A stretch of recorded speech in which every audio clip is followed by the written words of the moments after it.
Olá a todos, sejam muito bem-vindos ao nosso terceiro podcast no mês do autismo, CDL Laboratório, e é um prazer muito grande estar recebendo aqui a nossa amiga, querida nutricionista Sálvia Belota, que vai trazer uma quantidade de informações importantíssimas aqui na questão alimentar. E eu queria agradecer a participação. Obrigado pela sua presença, doutora Sálvia. Muito obrigado. Anderson, eu que agradeço, é um prazer estar aqui com você, obrigada pelo convite.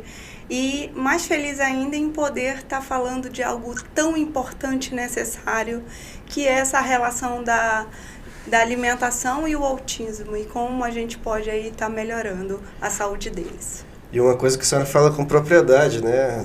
Tendo um filho autista, né? Sim, eu tenho um filho de hoje com 18 anos, o Gabriel, e vivenciando o autismo há 15. Então, tudo isso que a senhora... A gente conta um pouco de... A gente vai falar um pouco de ciência e vida de mãe, né? É isso aí. E a gente entra muito nesse conflito, Anderson,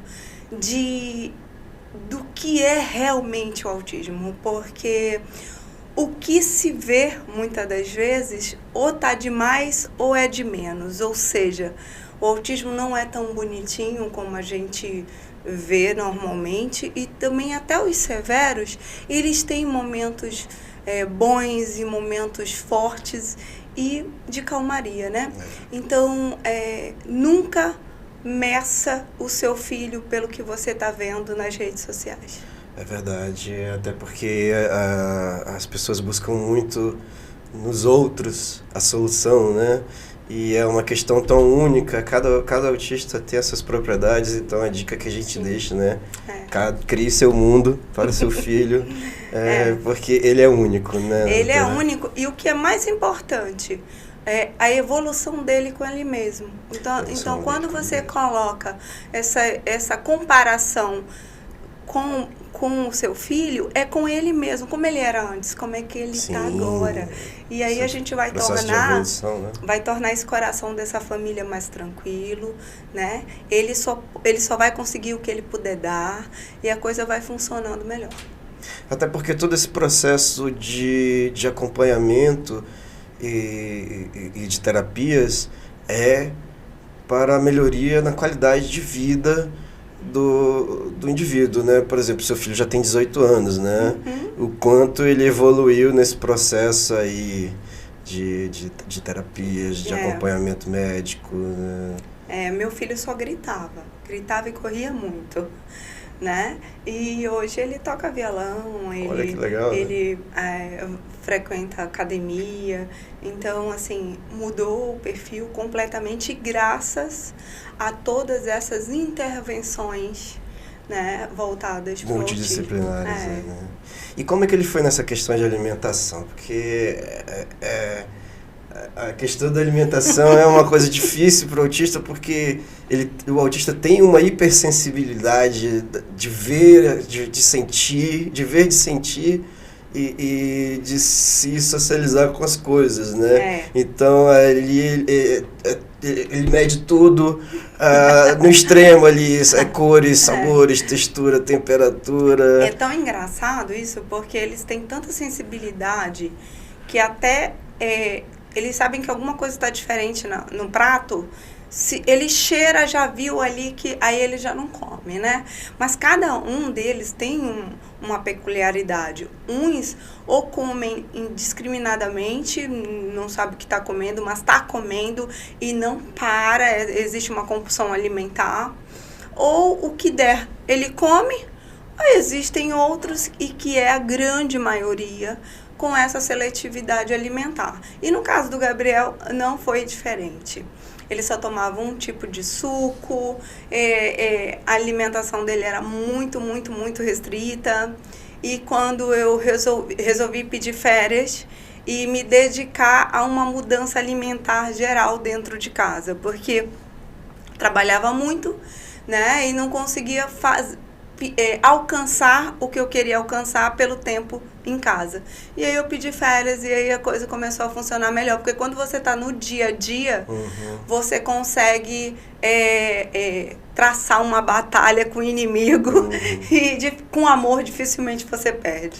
E a senhora, na sua experiência como especialista e como mãe, dá para se programar, digamos assim, a rotina do filho para que ele se adapte a dietas, a alimentação, a uma rotina? Tudo dá, né? Quando eu resolvi fazer uma mudança geral, eu esperei as férias da escola, juntei com as minhas e me adaptei para toda essa mudança. Porque o que ia acontecer? Ele ia estar extremamente irritado, poderia ter alguns reflexos na escola, nesse retorno à escola também, né? Então, toda mudança pro Gabriel em si sempre foi muito visível que ele se desregulava. E com a alimentação não ia ser diferente, então eu me preparei. Existe toda uma preparação e dá para você fazer. O problema é que os pais querem acordar em cima da hora, arrumar a criança, e aí ela come qualquer coisa, e daí começa todo esse erro alimentar de manhã logo cedo. E aí as crianças vão dormir tarde, e aí começa tudo de novo. Então precisa de uma rotina. Uma criança atípica precisa, quando a gente está falando de um autista, mais ainda, eles precisam de rotina até para eles se sentirem mais confortáveis. E na alimentação não é diferente. E essa corrida do dia a dia que nós já sentimos, imagina eles que precisam de um cuidado mais apurado, né? E isso vai se refletir na saúde física da pessoa. Já reflete da nossa, imagina. Na saúde, na aprendizagem. Porque olha só, olha quanto é impactante essa alimentação da manhã. Grande parte das crianças estudam pela manhã, então vamos supor, eu estou falando para essa faixa etária. Eles fazem a primeira refeição de qualquer jeito e eles vão estudar. Aí eu te pergunto, como é que essa parte cognitiva vai estar preparada para o aprendizado, para a memorização? Não vai acontecer.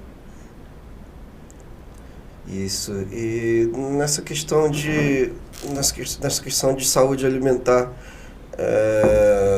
isso vai acarretar problemas de saúde, problemas intestinais, algo nesse tipo?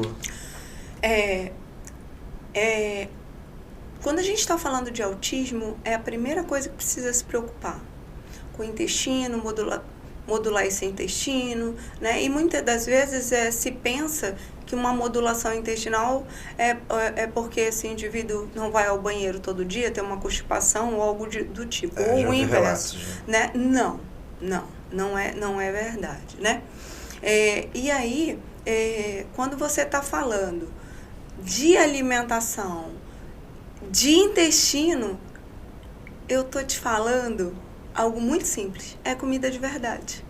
Comida de verdade, né?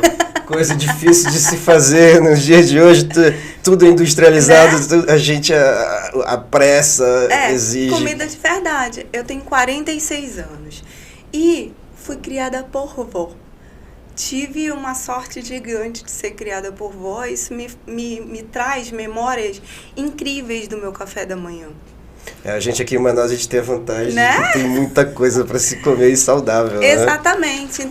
Então aqui regionalmente, nós temos frutos sensacionais. Aí eu vou para a pupunha, para o nosso cará roxo, extremamente rico em antocianinas, antioxidante extremamente potente.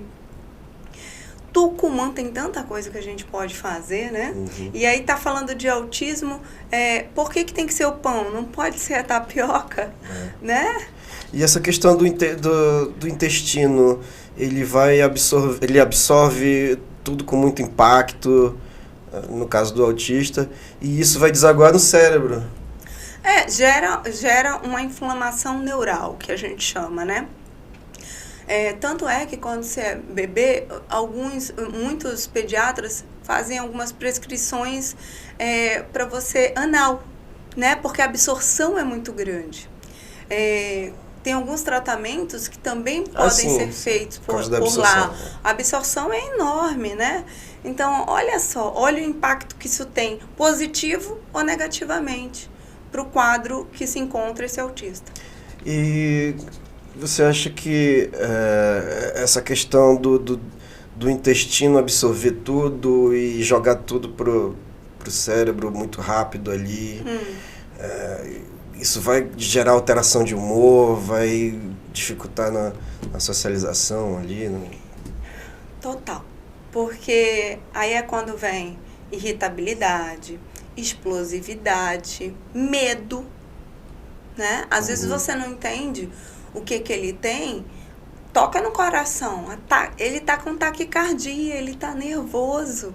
Tá com cara de que não tá acontecendo nada, né? Então, e o autismo, ele precisa ser sentido também por quem tá de fora. Precisa muito, né? Até porque ele não consegue expressar problemas, ele pode estar sentindo...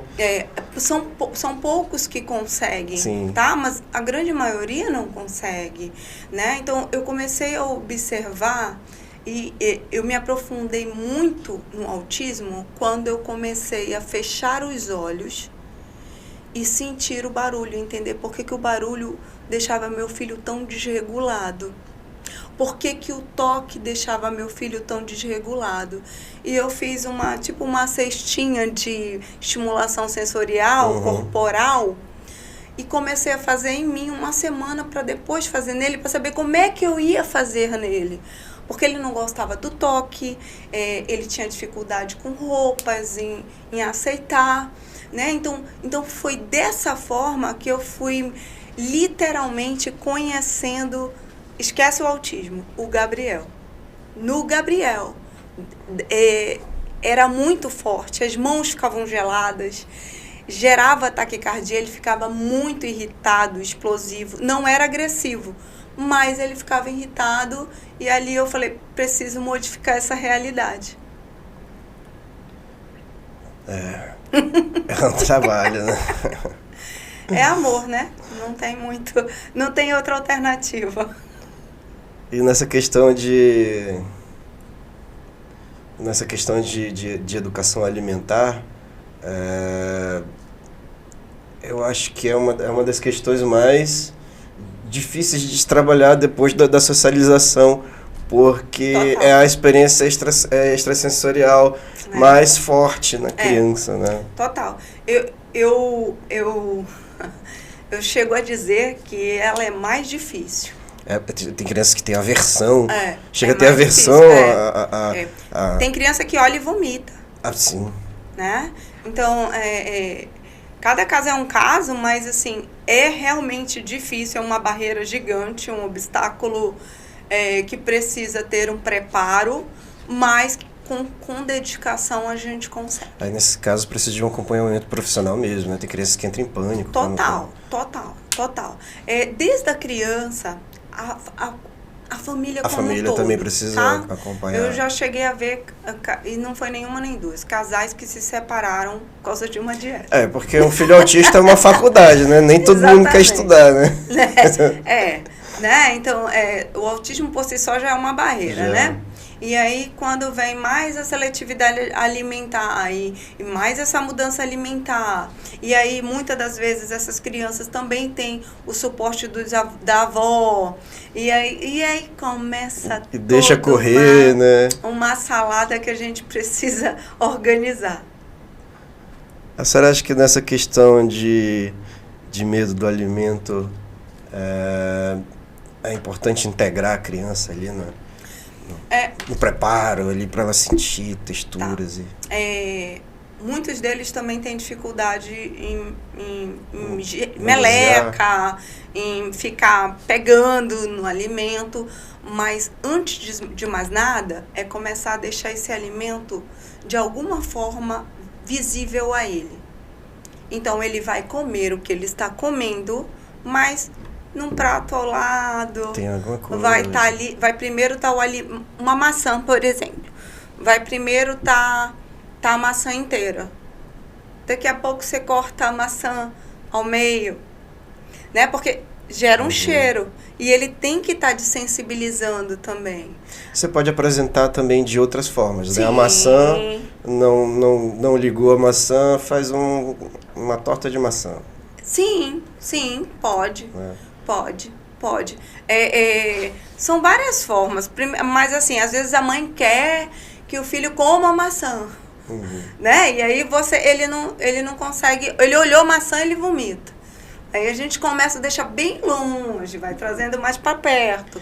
E a coisa vai funcionando. E se misturar as coisas? Assim, de repente a mãe quer que o filho coma beterraba.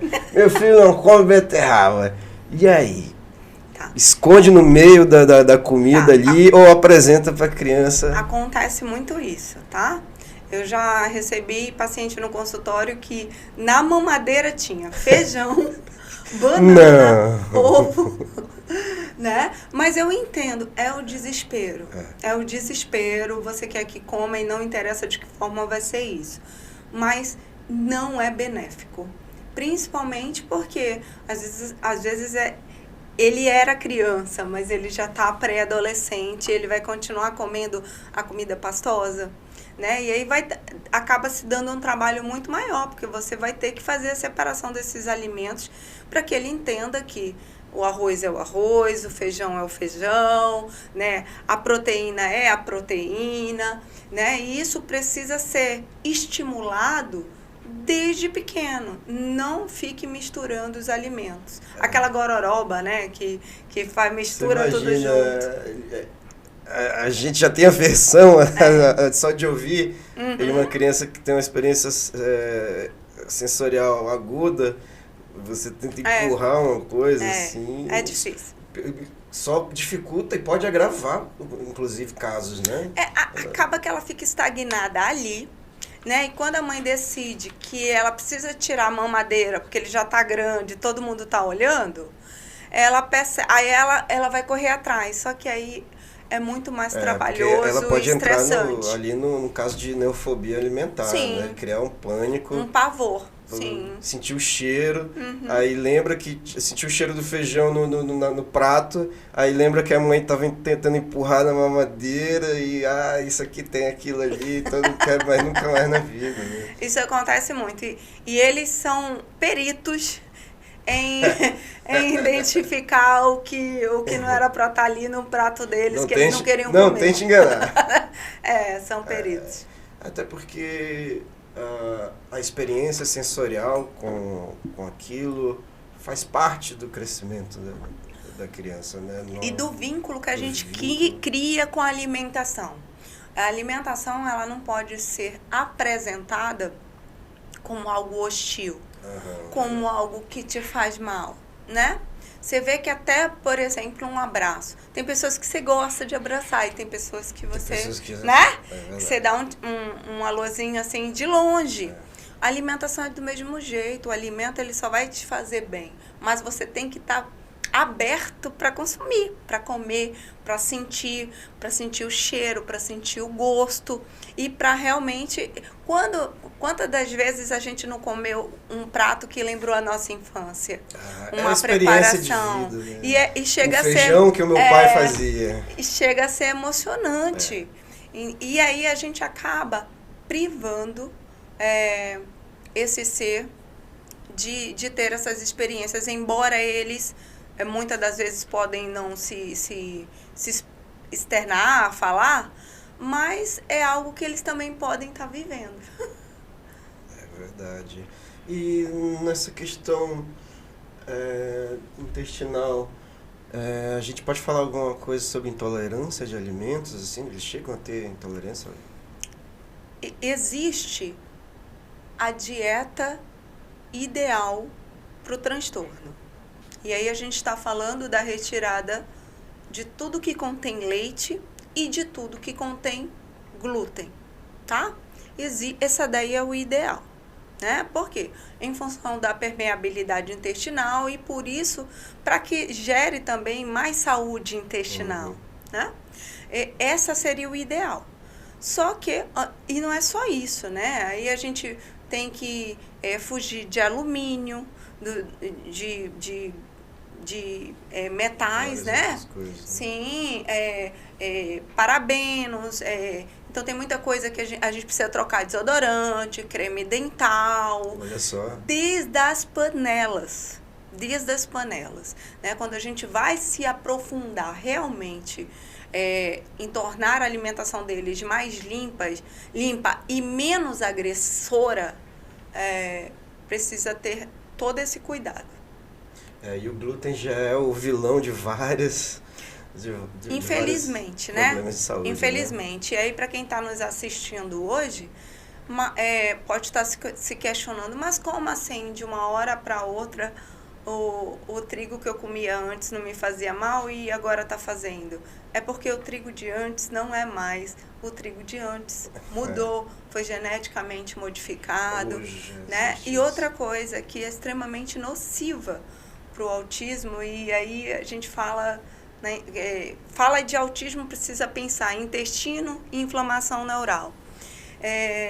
São os agrotóxicos. Nossa, já não basta o processo de industrialização dos alimentos. E né? Anderson, e se eu te falar que até na água, fizeram uma pesquisa há uns 2 anos atrás, nós tínhamos 13 tipos de agrotóxicos na água. Na água, né, meu né? Deus. Então, assim, aí a gente vai embora, né? Os peixes, né? Então, quais são os peixes menos contaminados? São os peixes do mar.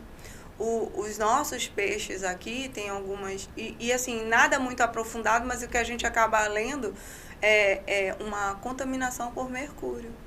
Essa questão de alimentos industrializados, já existem dietas que substituem certos alimentos por uma dieta baseada em grãos, né? Tá mais falando natural, das assim. plant-based. Sim, e seria o ideal para eles, né? Uhum. Tudo que vem da terra, trabalhar tudo que vem da terra. Menos animal possível, essas né? coisas, aveia, quinoa. Isso, sim. Soja. E até, você falou da aveia, né? A aveia você tem que tomar muito cuidado. Você tem que olhar porque ela tem aveia com glúten e aveia sem glúten. Sim. Né? Porque a mesma máquina que muitas das vezes é processado um outro alimento que contém glúten foi colocada ela lá, então ela acaba tendo traços de glúten.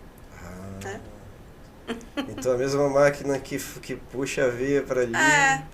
E por isso que é importante ler o rótulo. A leitura de rótulo é muito importante. Quanto menos aditivo químico, quanto menos contaminação, melhor. E não é só isso, tá? Muitos deles têm alergia à soja, a amendoim, né? Amendoim. Eu tive uma paciente agora essa semana que quando ela tinha contato com soja, ela passava muito mal. E ele, né, um autista. E a mãe comprava sempre um produto, um leite vegetal. Ele nunca teve problema. E ele tomou essa semana... com problema, começou a chorar, ficou muito mal, e ela lembrou, ele fica assim quando ele consome soja. Quando ela foi olhar, soja, né? Quando ela foi olhar no rótulo, tinha soja já. Algo que não tinha, já tinha. Sim, a soja também já tem, porque a soja a indústria usa como aditivo, né? Para complementar. E a soja é uma das geneticamente ali. Além da questão genética, essa leguminosa, ela é uma das que tem mais agrotóxico. Tá? E que pena, porque a soja é maravilhosa. Pois é, né? ela serve tanta coisa. Né? Eu não estou falando da soja orgânica, eu estou falando de uma soja natural, transgênica. Transgênica. Que ajudaria muito aí na dieta do autista, né? Assim, na verdade, no caso do autista, a soja não é uma boa opção para o autista. Mas, para a população em geral, principalmente para as mulheres, a soja é um alimento muito mais voltado para as mulheres do que para os homens. Para os homens, eu não indicaria a soja. Isso. E essa questão da alimentação no meio social. Porque já é complicado pra gente dentro de casa. Aí sai, tem que comer na escola. A escola precisa estar informada que a alimentação daquele filho é diferente, né? Ela é mais restrita. Mas é normal, de vez em quando eles vão comer alguma coisa do amigo, ataca. Então né? vai pra festinha de aniversário do amigo, chega lá. E também entender que são situações, né? Ninguém é máquina o tempo todo. E a mãe, às vezes, está conversando com alguém, quando ela olhou, o menino já está com um brigadeiro na boca. Né? Então, assim, entender que são momentos e retoma a dieta depois e tá tudo certo, né? Não adianta puxar o moleque pelo braço e brigar. Vamos dar essa aliviada. E assim, a diferença do meu lado profissional para ser mãe é que eu consigo entender muito mais essa família. Porque como profissional, talvez eu não fosse entender as tais desculpas, né? Que não são desculpas. É o dia a dia de alguém e que muitas das vezes você não consegue fazer na rixa como é para ser feito, né? Eu trouxe uma vez uma profissional de fora para dar uma palestra aqui e ela disse, olha, eu posso ficar na tua casa, Sálvia. E quando eu fui deixá-la no aeroporto, e ela, naquela época, ela era referência em autismo no Brasil, nutricionista. E quando eu fui deixá-la no aeroporto, ela me abraçou e começou a chorar. E ela falou assim, eu saio daqui completamente diferente de como eu cheguei. Ela participou da vivência ali com... Ela disse, eu vou ser mais tolerante no consultório, eu vou entender melhor essa família. Quando eu cheguei na tua casa, algumas coisas eu não entendi. E eu vim entender convivendo ali com vocês essa semana. E é isso. Nós precisamos ser mais tolerantes com as famílias, porque é uma descarga pesada. Todo mundo precisa passar por essa experiência de campo, né? Tá todo dia ali no consultório. É muito fácil cobrar, né? Você precisa fazer isso. Vem aqui na minha casa para ver como é que é. E eu percebo isso nitidamente, Anderson, quando a mãe senta na cadeira do meu consultório, eu olho pro olhar dela. Inúmeras, grande parte delas estão perdidas, tristes, tá? E cansadas. Porque há quanto tempo está fazendo isso? Né? E essa mãe, essa família, ela também precisa ser tratada. Isso é importante. Eu acho que, assim, na minha visão, o grande problema inicial, para mim, o problema inicial para essas pessoas que sofrem com crianças autistas, que você não precisa sofrer. O seu filho não é doente. Seu filho não é... Ele é diferente. Monstro. Seu filho é uma aberração. O seu filho só tem experiências diferentes da forma como nós agimos comumente. Sim. Assim, tem muitas coisas, né? Existem as famílias que não... Esse paciente precisa de medicação e ela não quer medicar porque ela se sente muito culpada. Tá? E aí eu vejo famílias que, assim, a mãe teve que cortar o cabelo curto porque ele rasgava o cabelo. Nossa. Então, o negócio é muito sério, tá? Em alguns casos. Tá? É muito sério. Imagina o emocional que fica essa pessoa para cuidar do outro. Né? Então, isso tudo precisa ser trabalhado e é algo que eu me cobro de ainda não ter feito. É direcionar um tratamento para essas famílias mesmo. E assim, e os que têm condições, ok, consegue fazer uma viagem, vai fazer uma massagem e vai treinar. Tira o seu dia, né? Aí tem alguém para cuidar do filho, aí ele vai tomar alguma coisinha, um vinhozinho, vai sair para jantar. E as famílias de baixa renda, como não é? né? Então, é muita coisa envolvida e que a gente também, de qualquer jeito, precisa dar uma saúde mental a essas famílias. Saúde mental e essas coisas criam um ambiente também que interfere hostil, né? Que interfere hostil. Como é que você vai... o outro precisa de você bem. Como que você vai cuidar do outro se você não está bem com você? Né? É muito difícil. E aí vira uma bola de neve, né? Isso acaba trazendo acontecendo outras consequências. Chega a criança no seu consultório com problemas ali que a senhora consegue identificar. Sim, na anamnese. Na anamnese eu já consigo identificar. E aí muitas das vezes eu passo encaminhamento para um terapeuta tá orientando a família e tal, porque é importante. E ele precisa de um lar bom, saudável, para que ele possa se desenvolver. Bom no sentido de ser aconchegante, tranquilo. Sim, não tranquilo. É um castelo, não, né? Pode ser. Não, quando eu falo bom, eu estou falando de equilíbrio. Bom de equilíbrio. Né? De saúde mental naquele lar ali. Isso é importante, mental, né? Isso é importante. E a participação da família é muito importante porque a criança se sente integrada ali Total. No contexto social. Total. Não dá para você esconder seu filho dentro de casa, né?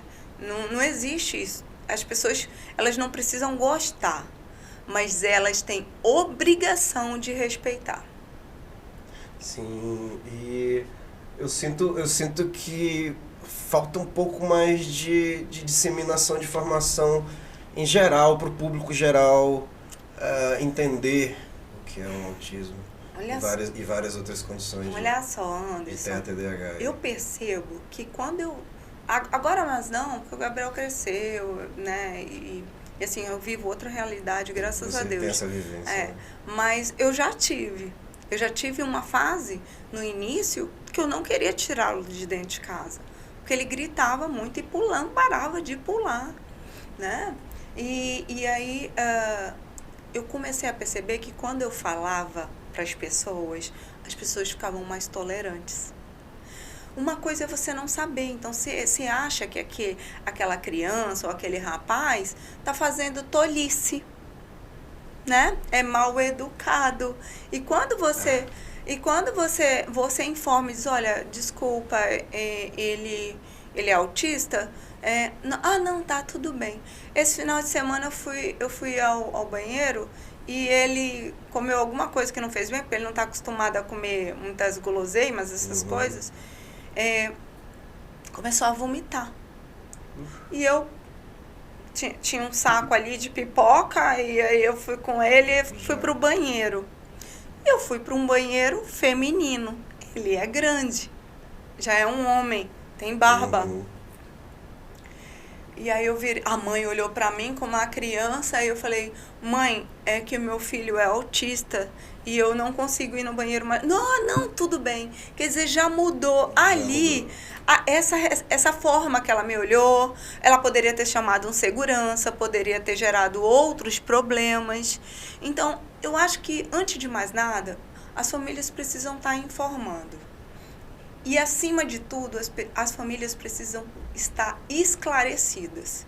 É muito fácil exigir terapia, exigir um monte de coisa, se você não faz o teu dever de casa, que é aprender como lidar com seu filho, conversar com um profissional que tá orientando ele. A internet aí está cheio de informação valiosa e a informação leva a ação, né? Então, a melhor arma de uma família é estar informada sobre o autismo. E o autismo é uma condição que ainda se conhece pouco, né? A gente está aprendendo junto com a ciência, né? A ciência vai descobrindo e a gente vai aprendendo junto. Né? Há mais de 10 anos, eu faço parte de um grupo que se chama AGIR, Autismo Gerando Informação com Responsabilidade. Legal. Né? E há mais de 10 anos foi a gente que iniciou, fez esse alicerce com relação às campanhas e tudo mais. O que eu acho, não, que eu tenho certeza. O autismo, o símbolo do autismo é um quebra-cabeça. Não é à toa que ele é um quebra-cabeça. Cada um é um, então e não existe receita de bolo. Ele representa a complexidade do assunto, né? A complexidade exige estudo, existe conhecimento. Observação, observar. Né? Por que ele se irritou? Ele está irritado ali, mas o que aconteceu anteriormente? Ok, não deu para você perceber, passou batido. Mas na próxima desregulação dele, você já começa a observar, opa, minutos antes ele comeu isso, ou minutos antes alguém ligou o som alto, ou alguém deu um abraço muito... Porque a gente tem essa mania de querer que eles falem, querer que eles abracem, né? Então, assim, às vezes eles não estão preparados para aquilo, eles não querem. Não tem sentido te abraçar aqui. Não. Eu vou te abraçar.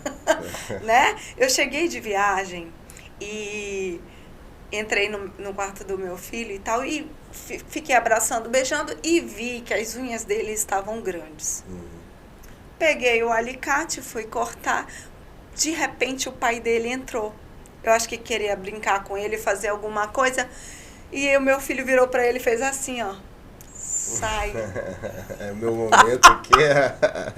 Entendeu? Né? Tipo, se fosse uma pessoa típica, ele não ia fazer isso. Ele ia se controlar e tal. Ele simplesmente na mesma hora, ó, sai. Como quem diz, pô, deixa eu viver o meu momento aqui com a minha mãe, né? E eles são assim, são transparentes. E o problema não são eles, somos nós. Né? O mundo é deles, né? Ele não quer abraçar, não insista. Ele não quer falar, não insista. Comece a entender seu filho e vá no tempo dele. E agora ele já com 18, né? Já seguindo carreira, daqui a pouco já está seguindo carreira. Ele está no primeiro ano, né? Ele está atrasado 2 anos, ele está como é? Mudou agora, né? Como é o nome? Agora é ensino fundamental. Ensino fundamental. Ele toca violão, né? Mas assim, eu não sei se ele vai chegar a uma faculdade, também nem estou almejando isso. O que eu almejo desde o início do diagnóstico do Gabriel é que ele seja feliz, que ele esteja bem, que nós estejamos bem para ele sempre. Isso é primordial para a evolução dele e para a existência dele, né? Verdade. Geralmente quando chega a fase adulta tem aquele conflito. Muda completamente. Aquele conflito, né? Aquele monte de conflito, né? Primeira coisa que aconteceu com a gente foi que ele era muito simpático, sorridente, e ele ficou mais sério. E isso mexeu muito comigo. E até eu entender que ali era o eu dele, era daquele jeito. Será que ele percebe que deixou de ser criança, é isso? Com certeza. Filmes, músicas, tudo mudou, né?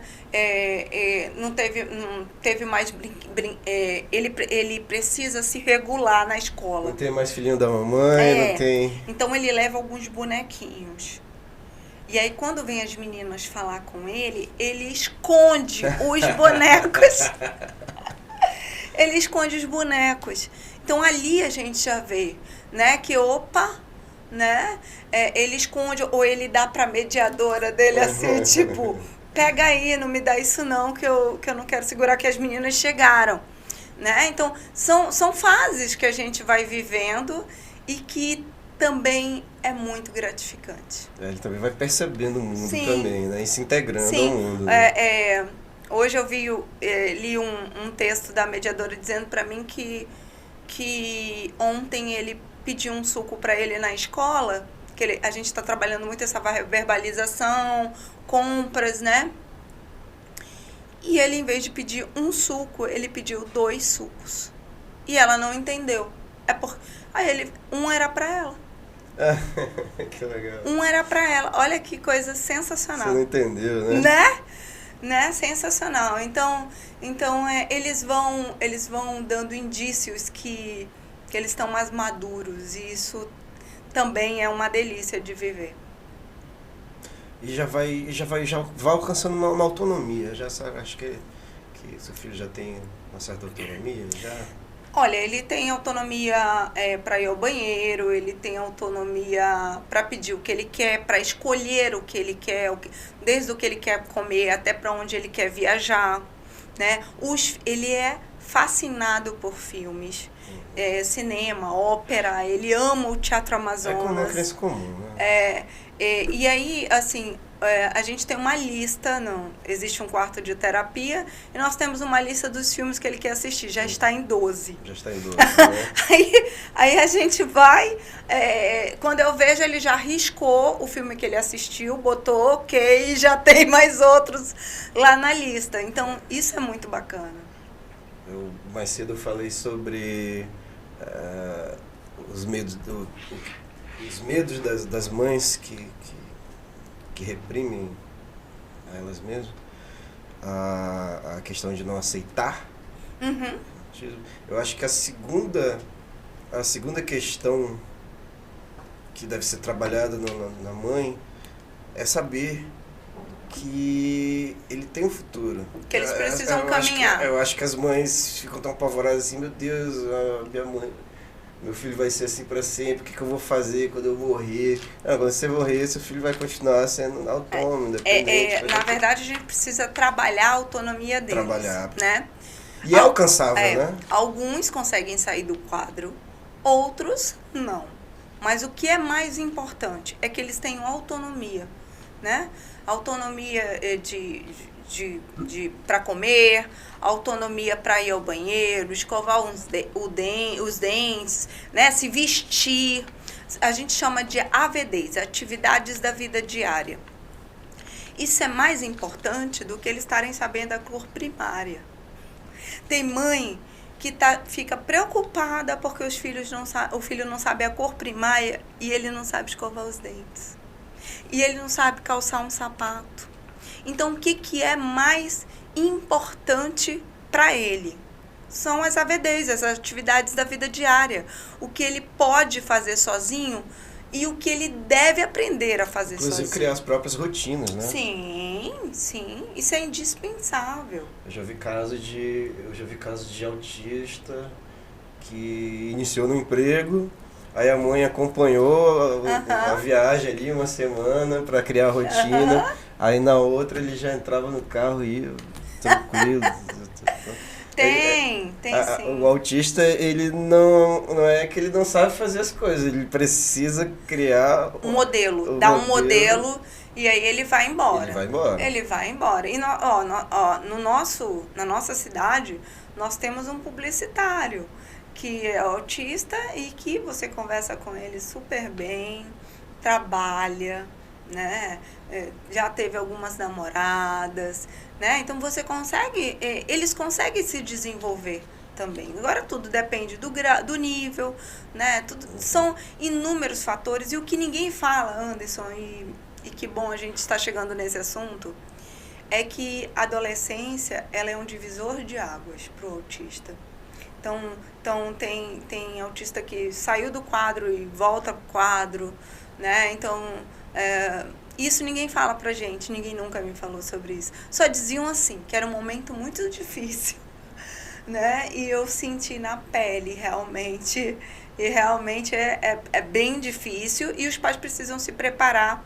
Se vocês acham que a infância foi ralado, se prepara para a adolescência, porque é crucial. A adolescência neles vem bem forte. E tem esse problema da questão da regressão de cor de quadro? Tem sim. O meu filho, por exemplo, ele tinha saído do quadro e ele voltou pro quadro. Ele parou de falar.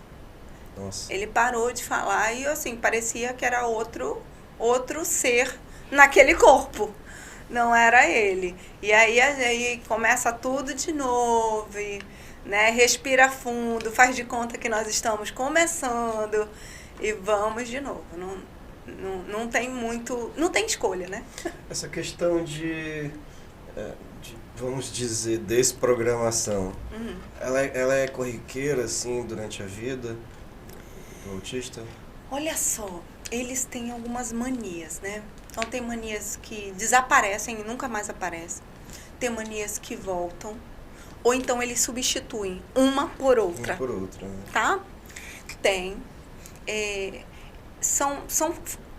Vamos falar de alguém típico. Nós não temos momentos eternos de equilíbrio. Uhum. Tem momentos que a gente está mais fragilizado, mais entristecido. Tem momentos que nós estamos mais felizes. Tem momentos na nossa vida que a gente está mais decepcionado. Com eles, não é diferente. E aí, quando eu puxo para a adolescência, aumenta uma média de 18% o nível hormonal quando a gente está falando Sim. de homem. Tá? Então como... E eles não sabem se expressar. Tem dificuldade de se expressar, então mais outro motivo, né? Então não deixa de ser um mistério e cada família acaba tendo que achar o caminho ali naquele quebra-cabeça novamente. Né?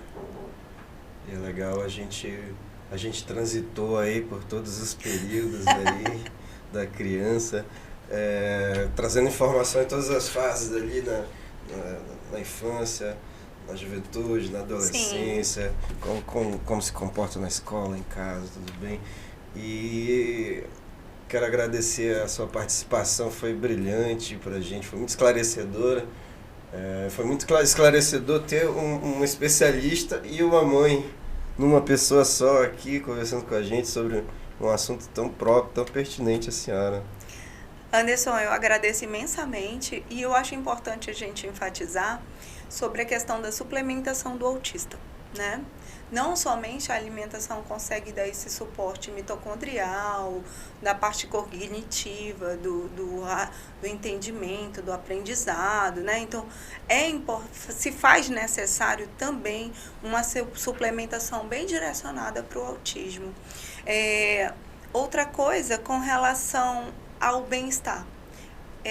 A mensagem que eu deixo aqui, final, como mãe e como nutricionista, é que você procure sempre o bem-estar do seu filho, né?